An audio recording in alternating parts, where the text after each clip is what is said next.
Hello! I'm getting quite often the question, how should I play Imagzle? I will try to answer in this video, and I will divide the video in two parts. In the first part, I will talk about how Imagzle was created and intended, and in the second part, I will go through a list of suggestions that I get from players that did finish the game and keep finishing the game every time I update it. So first of all, when I created Imagzle, the idea was to make 100 levels.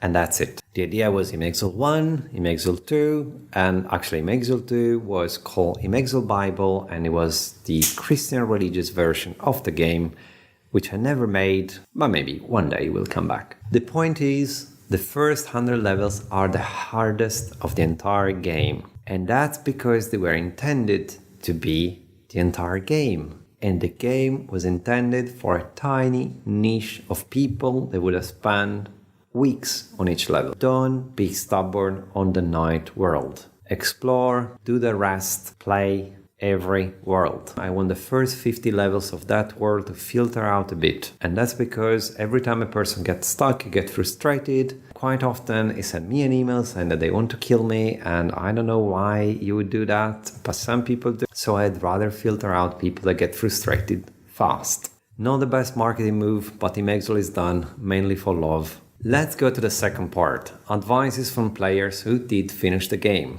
Point 1. Read the title carefully. Try to figure out if there's any clue about the field of application of the level. If there is a question mark at the end of the word, it probably means it is not that.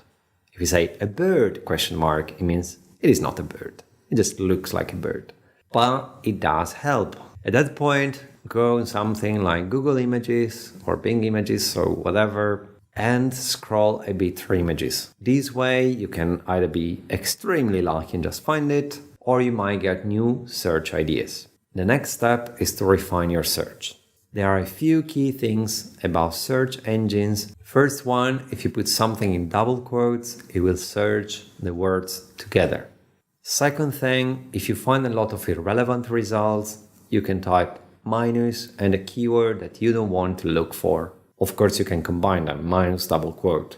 Third one, if you don't want pluralization, if you don't want translation, if you want to disable anything that Google does to be smarter, you can do that from the option menu verbatim. Verbatim means what I write exactly. And you have no idea, or you might, about how bad Google Translator is sometimes. So I'm talking about Google. If you want to make the game harder, use DuckDuckGo or any other search engine that care about your privacy, because the search engine does know you. And after a while, it knows you play Imagzle and it puts you in the group of people who play Imagzle. And that's why the first 50 levels are becoming extremely easy. You are in the Google bubble. If you use DuckDuckGo, they're not that easy. So at that point, you're going through images, you're getting new ideas, don't stop there. If you don't find it, click on the links of something that looks alike and read what it is. Be curious. It's the entire point of Imagzle, is being curious. So take your time. I have no timer, no score, I have nothing in the game that push you to play faster. So take your time, read about it. It didn't work? Next step, friends and family. Get new idea from them. They might help you defining what the object belongs to. So I don't know, it's a musical tool or it's an instrument to do something, and so on. And they might give you new search ideas. Maybe they will just know the answer and that's simplify a lot, but they will definitely give you a new point of view. At this point, take a break. Stop playing for a little bit or focus on another level. Sometimes you get stubborn and your mind is not able to be creative. Maybe I will make a specific video on what is called the genius process. It's really good to give your brain some time. Your creative mind is excellent to solve tasks while you're doing other things. Give it the time to do so. Nothing worked? Time to use hints. I noticed that skilled players never use the most useful hint. They say it helps too much. And it's true. You take that and practically you can just Google that. The 1 point is for when you have no clue whatsoever. And the 2 points is when you want the direction or the field. It is completely up to you. I can assure you get better and better.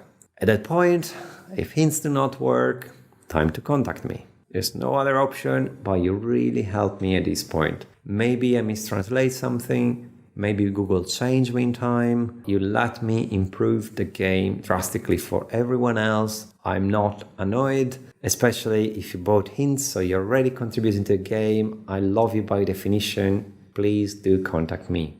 Okay, that's it. I hope I give you some new ideas. I hope you already do something similar to play. Let me know how you play. Thanks a lot for watching this video and have a good day.